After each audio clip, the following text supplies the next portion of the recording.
الرحمن الرحیم۔ فرمایا کہ حدیث پاک میں ہے کہ تم کو موت نہ آئے گی یہاں تک کہ اپنا رزق مکمل طور پر نہ کھا لو گے۔ معلوم ہوا کہ رزق خود تلاش کرتا ہے اپنے کھانے والوں کو۔ چنانچہ دیکھیے چپکلی کے پاس پر نہیں ہے لیکن پروانے خود اڑ کر اس کے پاس پہنچ جاتے ہیں۔ اسی طرح نبی علیہ الصلوۃ والسلام کے مسلمان رزق کی محنت کرے حکم سمجھ کے، باقی رزق کا ملنا یہ سمجھے یہ تقسیم شدہ یہ ملے گا۔ تو محنت میں اعتدال رہے گا، کوشش میں اعتدال رہے گا، محنت اللہ کا حکم سمجھ کے کرے، اور رزق کے معاملے میں اعتماد اور یقین یہی ہو کہ جو لکھا ہے وہ کوئی کم نہیں کر سکتا، اور جو نہیں لکھا وہ کوئی دے نہیں سکتا۔ ہاں یہ ممکن ہے کہ محنت کی وجہ سے غیروں کا رزق اکٹھا کر لے، غلط طریقے سے غیروں کا رزق اکٹھا کر لے، تو یہ غیروں کے رزق کا چوکیدار رہے گا، لوگوں کے پاس جا کر خود پہنچائے گا، وکیل صاحب کو، ڈاکٹر صاحب کو، کسی اور کو پہنچائے گا۔ کچھ دنوں تک یہ اس کی چوکیداری کرتا رہے گا، پھر ان کے ہاتھوں تک خود پہنچا کے آ جائے گا۔ ٹھیک ہے، تو اس کا نہیں ہے، اور جو اس کا ہے وہ جا نہیں سکتا، تو اس لیے محنت میں اعتدال رہے گا۔ جو صبح شام کی فکریں پریشان کرتی ہیں وہ اس لیے کہ وہ سمجھتا ہے کہ شاید میری محنت اور کوشش سے اور زیادہ مل جائے گا۔ اعتدال ہو، بچوں کا بھی وقت ہو، گھر کے لیے بھی وقت ہو، عبادت کے لیے بھی وقت ہو، اور کمانے کے لیے بھی وقت ہو، یہ اعتدال ہو۔ اتنا کمانے میں لگے کہ نہ بچوں کی فکر نہ دین کی فکر زیادتی ہے، تو گھر کے لیے بھی وقت ہو، بچوں جسے کہیں کہ عبادت کے لیے وقت ہو، کمایا بھی جائے، اعتدال رکھا جائے۔ میں عرض کر رہا ہوں کہ یہ اعتدال اسی وقت ہو سکتا ہے جب یہ پورا اعتماد ہو کہ جو رزق ہے وہ مجھے مل کے رہے گا، اور جو نہیں ہے اس نے مجھے ملنا کوئی نہیں۔ اگر غلط طریقے سے کماؤں گا تو رزق اکٹھا ضرور کر لوں گا اور اس کی چوکیداری ضرور کروں گا، لیکن چونکہ وہ ہے میرا نہیں، تو ایک وقت آئے گا کبھی وہ رسا کے ہاتھ لگ جائے گا، اور کبھی جن کا ہے ان کو اپنی زندگی میں ان کے پاس پہنچا کے آ جاؤں گا۔ نہیں دیکھتے وارث اکٹھا کرتا رہتا ہے، مرنے والا اکٹھا کرتا رہتا ہے، اور اس سے نفع اٹھائے بغیر چلا جاتا ہے، اور بس اوقات وہ ان کے ہاتھوں میں لگتا ہے جنہیں زندگی بھر دیکھنا بھی گوارا نہیں کرتا تھا۔ تو جن کا ہے وہ انہیں ملے گا۔ تو اعتدال ہونا چاہیے، کمانے کے اندر بھی اعتدال۔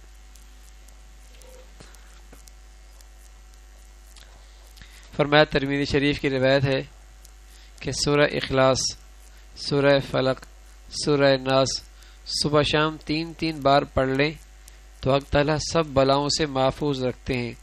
گھر کے بچوں کو بھی یاد کرا دینا چاہیے۔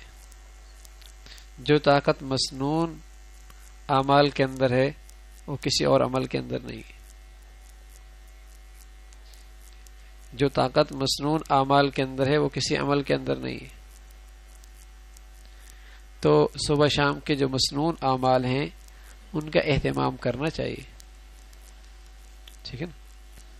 پر نور دعائیں ہے تقی صاحب کی بھی ہے، اس کے اندر بھی صبح شام کے دعائیں لکھی ہوئی ہیں، جو جتنا آسانی سے ہو ان کو اپنے معمولات میں رکھنا چاہیے، جتنا آسانی سے ممکن ہو ان میں سے اپنے معمولات میں رکھنا چاہیے، جن کو مسلسل جاری رکھ سکیں۔ پر نور دعائیں، صبح شام کے دعائیں لکھی ہوئی، جتنا آسانی سے ممکن ہے انہیں مسلسل کرنا چاہیے۔ جو نور مسنون اعمال کے اندر ہے وہ دوسرے عمل کے اندر وہ نور نہیں ہوتا۔ تو کون نہیں چاہتا کہ میری حفاظت ہو اور میرے بچے نظروں سے بچ جائیں، حاسدوں سے بچ جائیں، ہاں شر سے بچ جائیں، کون نہیں چاہتا؟ تو اللہ کے نبی نے جب کہہ دیا کہ اس کی برکت سے بچ جاتے ہیں کہ تینوں قل 3 مرتبہ پڑھ کے اپنے اوپر دم کر لیا کریں، صبح بھی رات کو. تو یہ بچے بھی کر لیں، آپ بھی کریں، انشاءاللہ بہت سارے شرور سے بچ جائیں گے. یعنی یہ حفاظت کی ایک مسنون شکل ہے اور کوئی بڑی بات بھی نہیں. اثر ہو گیا، جن ہو گئے، بھوت ہو گئے، نظر لگ گئی، تو یہ اس کا علاج ہے. کوئی اس کا اہتمام کرے گا انشاءاللہ ساری زندگی محفوظ رہے گا، ساری زندگی. فرمایا ترمذی شریف کی روایت ہے کہ سورہ اخلاص، سورہ فلق، سورہ ناس صبح شام 3 بار پڑھ لے تو حق تعالیٰ سب بلاؤں سے محفوظ رکھتے ہیں. گھر کے بچوں کو بھی یاد کرانا چاہیے، صبح بھی اور شام بھی.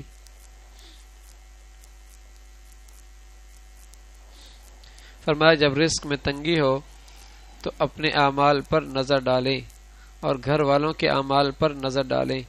حق تعالیٰ کی کوئی نافرمانی تو نہیں ہو رہی.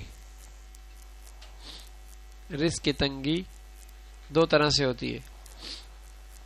ایک تو رزق کی تنگی کمیت کے لحاظ سے ہوتی ہے کہ پیسہ ہی نہیں رہا، اور دوسرا رزق کی تنگی کیفیت کے لحاظ سے ہوتی ہے کہ رزق کے اندر برکت نہیں رہتی.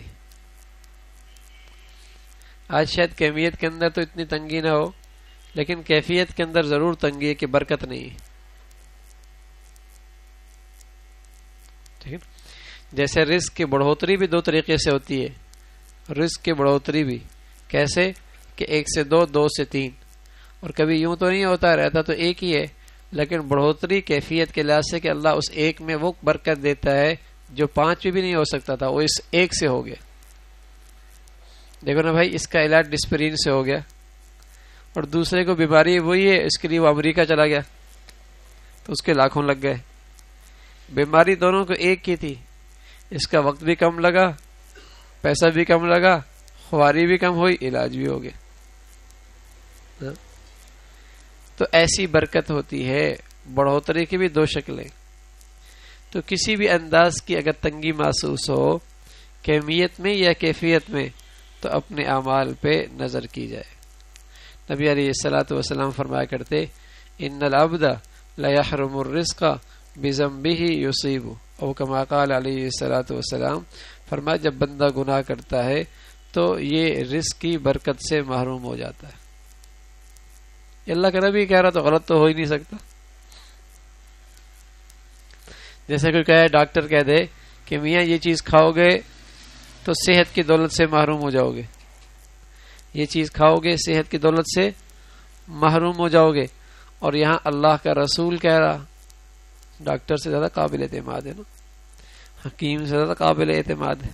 ہاں، تو اللہ کا رسول کہہ رہا کہ گناہ کرو گے تو رزق سے محروم ہو جاؤ گے. اب یہ محرومی کبھی کمیت میں ہوتی ہے کہ اللہ وہ مقدار ہی لے لیتا ہے، کبھی کیفیت میں ہوتی ہے کہ اللہ برکت چھین لیتا ہے.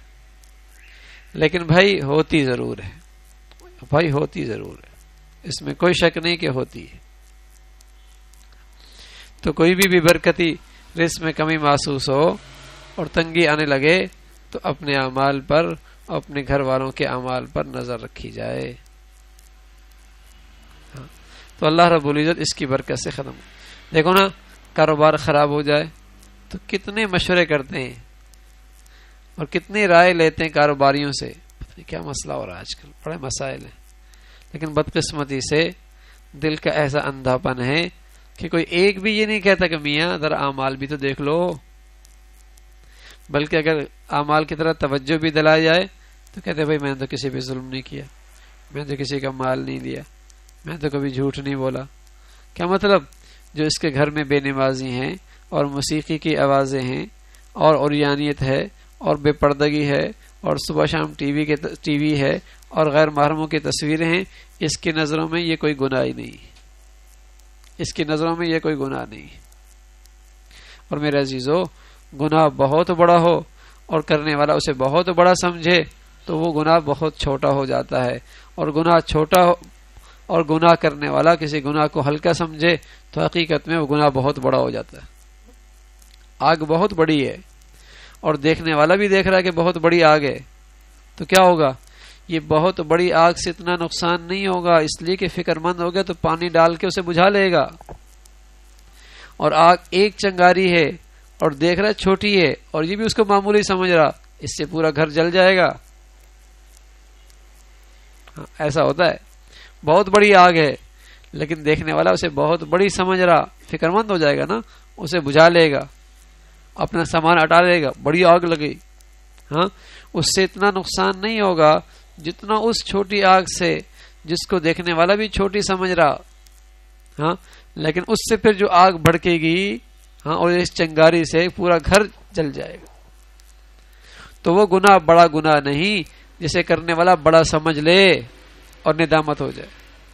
وہ گناہ بہت بڑا ہے جسے کرنے والا چھوٹا ہی سمجھے اور اس پہ ندامت نہ ہو، اس لیے کہ بس اوقات یہ زہر بن کر روحانی زندگی کو ختم کر دیتا. تو آج اگر توجہ بھی دلائی جائے تب بھی فکر نہیں ہوتی کہ یہ بھی کوئی گناہ ہے، یہ بھی کوئی گناہ ہے. لیکن بھائی اللہ کے رسول نے جو بات کہی وہ تو ہو کے رہنا ہے. ہم زہر کو زہر سمجھ کے کھائیں یا زہر کو میٹھا کھا کے میٹھا سمجھ کے کھائیں، زہر تو اپنا اندر اثر کرے گی، زہر تو اپنا اثر کرے گی. گناہ کو اچھا سمجھ کے کریں یا گناہ سمجھ کے کریں، وہ تو اپنا اثر زندگی میں کرے گی. یہ تو ہو ہی نہیں سکتا، یہ تو ممکن ہی نہیں ہے، ہو کے رہے گا. اس لیے فرمایا بھائی اگر رزق میں تنگی محسوس کرو، کمیت میں یا کیفیت میں، تو اپنے اعمال پہ نظر کر لو اور گھر والوں کو بھی اس پر متوجہ، یہ ذہن بن جائے، یہ ذہن بن جائے. سبحان اللہ، اگر یہ ذہن بن جائے تو ہر طرف ہر جگہ سے گناہ کو مٹانا آسان ہے. جب کسی ملازم کے بارے میں آپ کو یہ اندیشہ ہو جائے کہ میاں اس سے تو میری آمدنی روز ہی چوپٹ ہو جاتی ہے، روز ہی میں گنتا ہوں تو کچھ کمی محسوس ہوتی ہے، تو بتاؤ کتنے دن برداشت کرو گے اسے؟ کتنے دن برداشت کرو گے؟ فارغ کرو گے نہیں کرو گے؟ حالانکہ بہت پرانا 40 سال کا ہے، لیکن چند دن سے آپ حساب کرنے لگے، پتہ چلا روز میاں گڑبڑ ہو رہی ہے. 40 سال کے ملازم کو نکالیں گے نہیں نکالیں گے؟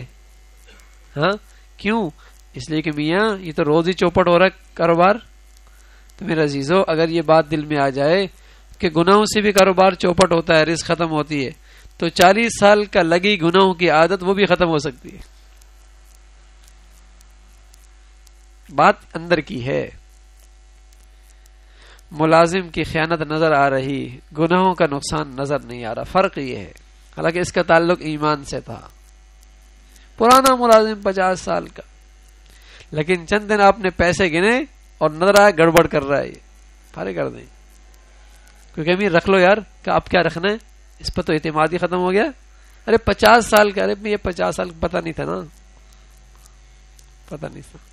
ہاں، میں اب نہیں رکھیں گے سو. کیوں؟ پتہ ہے نا کہ اس سے آمدنی ختم ہو رہی ہے. تو اگر مسلمان یہ سمجھ لے کہ اس کے گناہوں کی نحوست سے اس کی آمدنی خراب ہو جاتی ہے، ہاں، چاہے اسے نظر میں آئے یا نہ آئے، لیکن اللہ کے رسول سچ کہہ رہا ہے.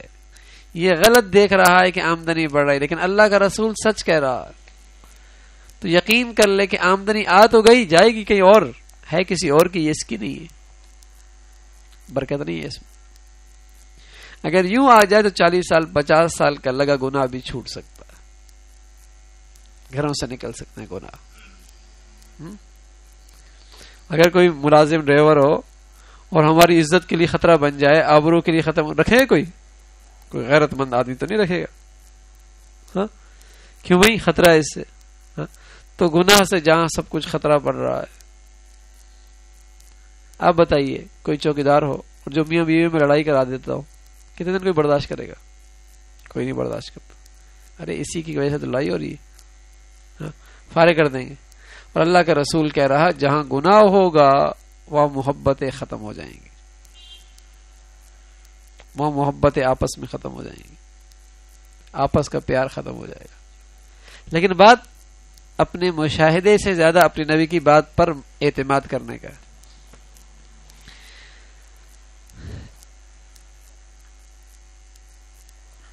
فرمایا دینی فضیلت کے ساتھ دنیاوی فضیلت ہونا ضروری نہیں.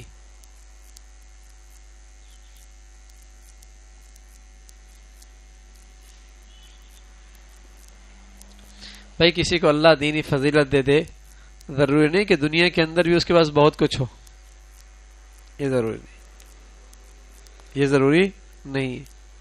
اگر ایسا ہوتا تو محمد رسول اللہ دینی فضیلت میں بہت اونچے تھے تو دنیا میں کبھی بھی کسی سے قرض نہ لیتے. لیکن نبی علیہ الصلوۃ والسلام کا یہ عمل امت کے لیے سبق تھا کہ دینی فضیلت کے ساتھ ضروری نہیں کہ دنیاوی فضیلت بھی ملے اور دنیا کی کثرت بھی ملے، ایسا نہیں. لیکن اب تو بدقسمتی سے دنیاوی فضیلت ہی دینی فضیلت کا معیار بن گیا، اور یہ دنیا پرستی ہے. اگر خدا پرستی ہوتی تو پھر فضیلت کا معیار وہی رہتا.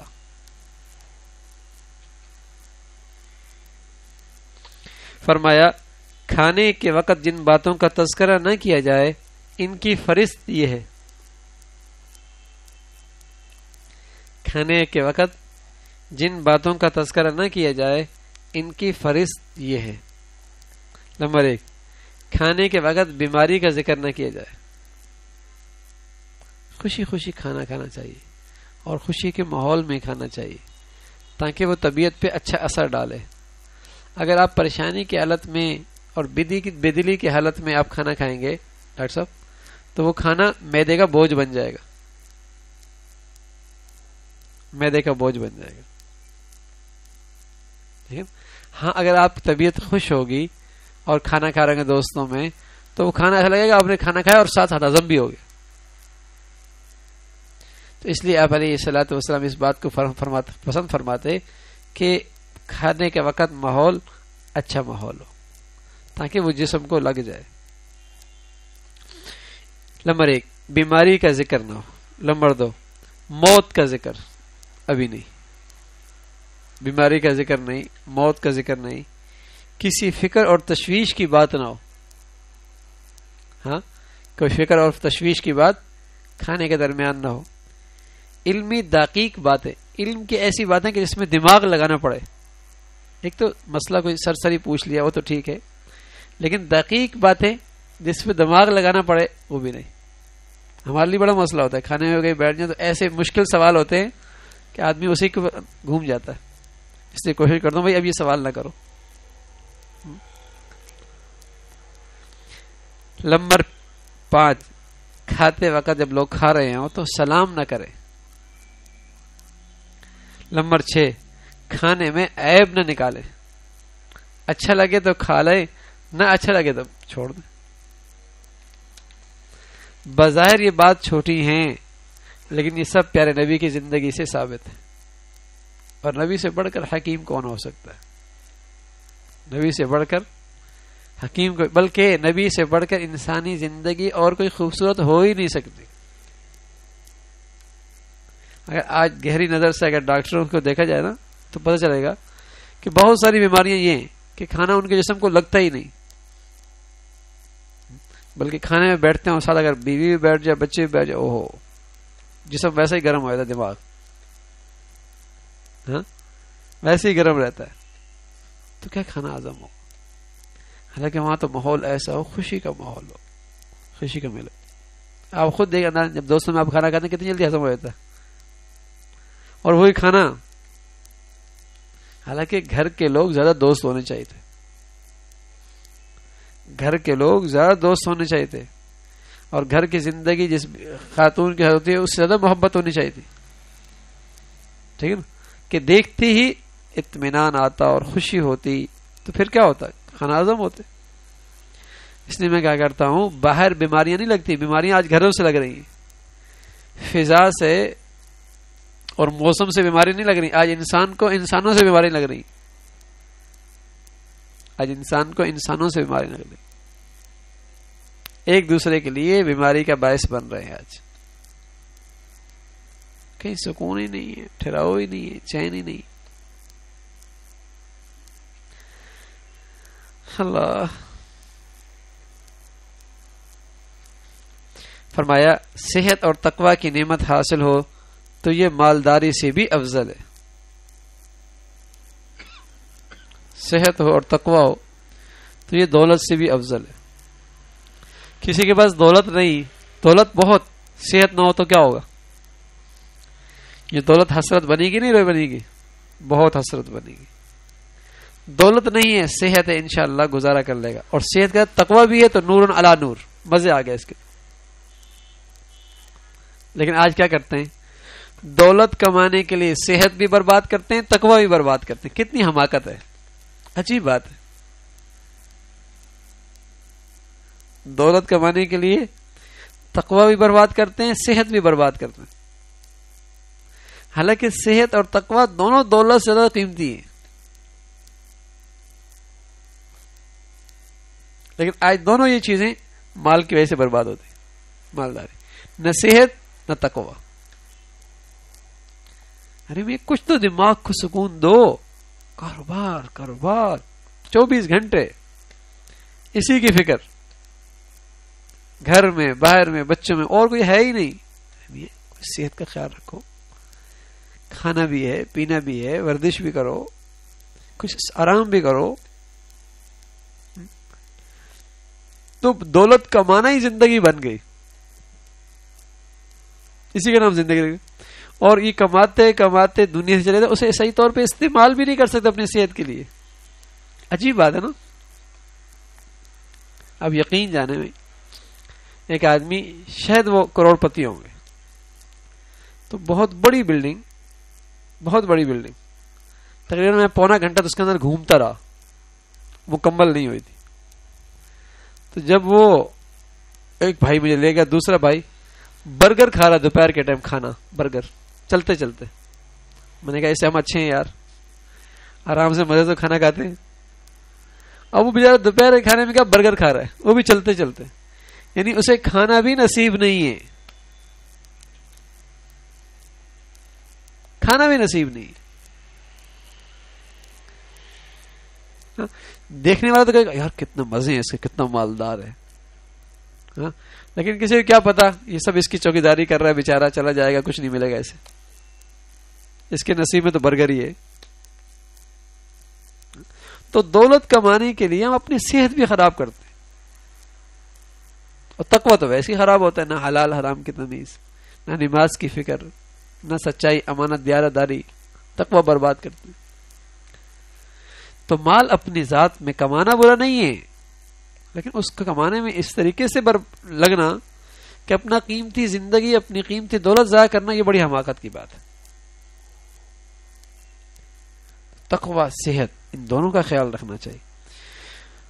بلکہ آپ کو بتاؤں کہ جس قدر تقوی ہوگا نا، اس قدر صحت ہوگی. جس قدر تقوی ہوگا اسی قدر صحت ہوگی. ایک بزرگ گزرے ہیں تو ان کی 90 سال تک، ابھی بلکہ ہمارے اب بھی بزرگ موجود ہیں، 90 سال تک الحمدللہ ان کا دماغ سلامت، جسم سلامت، بینائی دیکھ رہے ہیں. ایک بزرگ ہے تقریباً ان کی 90 سال تھی، اب تو ان کا انتقال ہو گیا. تو کسی نے ان سے پوچھا تھا آپ کی صحت کا راز کیا ہے؟ فرمایا 2 چیزیں. ایک تو الحمدللہ جب سے جوان ہوا ہوں نا تو میں لوہے کا لنگوٹ باندھا ہے. کیا مطلب؟ کبھی جوانی گناہ نہیں کیا. جب سے جوان ہوا کبھی جوانی گناہ نہیں کیا. اور دوسرا کہا کہ دوسری بات یہ ہے کہ الحمدللہ الحمدللہ جب سے بالغ ہوں تہجد نہیں چھوٹے. تو میری صحت کا راز یہ ہے.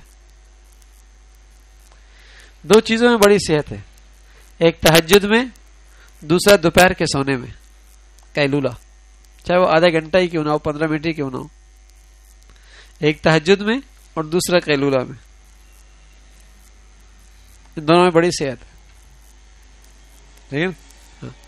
قیلولہ رات دوپہر کی صحیح نیند ہو جائے آدھے گھنٹے کی، وہ پوری رات کی نیند سے زیادہ قیمتی بن جاتی ہے. بلکہ مجدد الفسانی رحمۃ اللہ علیہ کی میں نے کتاب میں ملفوظ پڑھا، بہت بڑا آدمی تھے مجدد الفسانی رحمۃ اللہ علیہ، فرمایا رات کے تہجد سے بھی افضل ہے دن کا قیلولہ.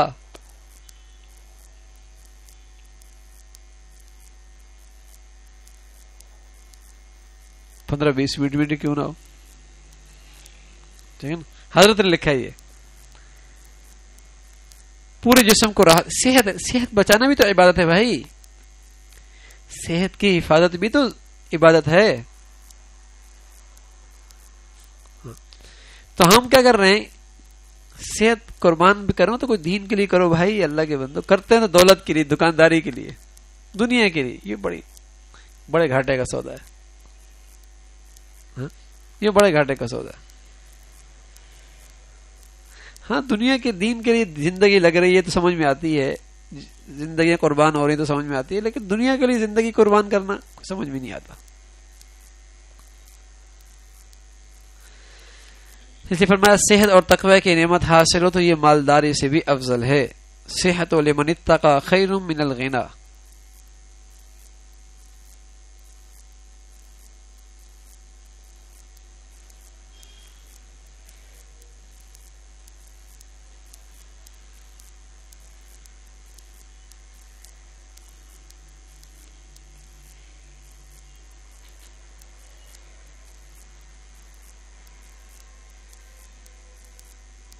بہت پیاری بات ہے, دین کی بہت گہری بات, سمجھنے کی بات ہے. فرمایا مشقت مقاصد میں مطلوب ہے. دین کے معاملے میں آدمی اپنے آپ کو وہاں مشقت میں ڈالے جہاں کوئی مقصودی چیز ہو,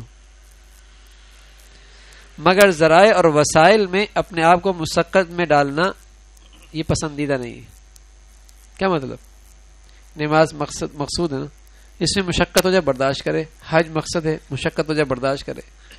زکوٰۃ مقصد ہے دینا ہے, اس میں طبیعت چاہے نہ چاہے مقصد ہے اپنا ہے.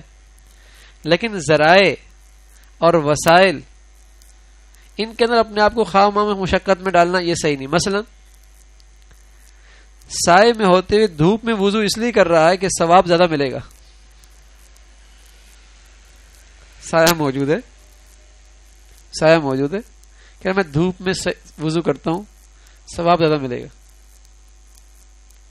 ٹھیک ہے, تمیہ نہیں, ثواب نہیں ملے گا. اپنے آپ کو خواہ مخواہ مشقت میں کیوں ڈال رہا ہے جب سایہ موجود ہے تو؟ فرمایا یہ نادانی. اسی طرح بس کے ہوتے ہوئے مدینہ شریف کا سفر اونٹ سے کرے, اپنے آپ کو تکلیف میں ڈالنا. ارے میاں جب بس موجود ہے اونٹ میں کیوں جا رہے ہو؟ اسی طرح وہاں کے سفر کے اندر بھی ہے, وہاں کی رہائش کے اندر بھی ہے. جب وہاں آسانی سے رہائش میسر ہے اور اچھی رہائش میسر ہے تو خواہ مخواہ میں اپنے آپ کو تکلیف میں ڈالنا یہ بہتر نہیں. اس لیے کہ بہتر یہی ہے کہ پھر اپنے آپ کو اچھی جگہ راحت دے کر اور پھر مشقت اٹھائے عبادت میں جو مقصودی چیز ہے. ٹھیک ہے نا. ہاں آپ ایسی جگہ رہ رہے ہیں کہ جہاں آپ کو رات بھر نیند نہیں ہے, مچھر کاٹ رہے ہیں, کہہ رہے نہیں حضور کچے گھروں میں رہتے اس لیے ہم بھی کچے گھروں میں رہ رہے ہیں. ٹھیک ہے. ارے میاں کس نے کہا تمہیں یہ مشقت اٹھاؤ؟ کون سی یہ بات ہے؟ سہولت کے ساتھ رہو, اسراف نہیں, وہ الگ بات ہے. اسراف نہیں, سہولت کے ساتھ رہو, راحت کے ساتھ رہو, لیکن جو مقصودی عبادت ہے اس میں اپنے لیے مشقت پیدا کرو, اس میں خوب محنت کرو. تو وسائل میں اور ذرائع میں اپنے آپ کو مشقت میں ڈالنا کہ چونکہ حضور جو گدھے پہ گئے تھے, اونٹ پہ گئے تھے, میں تو جہاز پہ نہیں جاتا اور میں تو گاڑی پہ نہیں جاتا, ہاں میں تو اسی پہ جاؤں گا. تو ارے میاں یہ نادانی, یہ کم علمی ہے, یہ کم علمی. ہاں مقصودی عبادت ہے, اس میں کتنی بھی مشقت ہوتی ہے. حج فرض ہے, واجب ہے, حرام سے بچنا ہے, اس میں کتنی بھی مشقت ہو وہ تو کرنی ہی کرنی. لیکن جن وسائل کے استعمال میں جائز گنجائش ہے, جائز ہے, سہولت ہے, ارے میاں اسے استعمال کرو اور بلا وجہ اپنے آپ کو مشقت میں مت ڈالو. کتنے دن ڈالو گے؟ برداشت نہیں کر سکو گے, زیادہ برداشت نہیں کر سکو گے. تو اپنے لیے آسانی رکھو, آسانی, ٹھیک ہے, اور سہولت کا کام کرو. سبحان اللہ, یہ دین کی سمجھنے کی بات ہے بھائی. بس اوقات ہم ایسی چیزوں میں مشقت ڈالتے جو جہاں مشقت کرنی نہیں, اور جہاں مشقت کرنی وہاں مشقت کرتے نہیں. تو اللہ بھائی عمل کے توفیق نصیب فرما دے اور دین کی صحیح سمجھ نصیب فرمائے. الحمدللہ رب العالمین والصلاة والسلام علی سیدنا محمد وعلی آلہ واصحابہ اجمعین. اللہم لک الحمد کلہ ولک الشکر کلہ, اللہم لک الحمد کلہ ولک الشکر کلہ, اللہم اعنا علی ذکرک وشکرک وحسن عبادتک, اللہم اعنا علی ذکرک وشکرک وحسن عبادتک. اے اللہ اپنی رحمت سے اپنی محبت نصیب فرما, اپنے پیارے حبیب کی سچی محبت نصیب فرما. اے اللہ گناہوں سے پاک زندگیاں نصیب فرما, معمولات پہ استقامت نصیب فرما, مولا آخرت کے آخری حصے کی عبادت نصیب فرما، ہر قسم کے ظاہری باطنی فتنوں سے محفوظ فرما، اے اللہ ہر عمل میں اپنی رضا نصیب فرما، اے اللہ ہر عمل میں اخلاص نصیب فرما، مولا جن سے تو محبت کرتا ان کی محبت نصیب فرما، جو تیرے عظیم ہیں ان کی عظمت صحبت نصیب فرما، اے اللہ زمینی آسمانی آفتوں سے محفوظ فرما، وصلی اللہ علی سیدنا محمد وعلی آلہ واصحابہ اجمعین برحمتک یا ارحم۔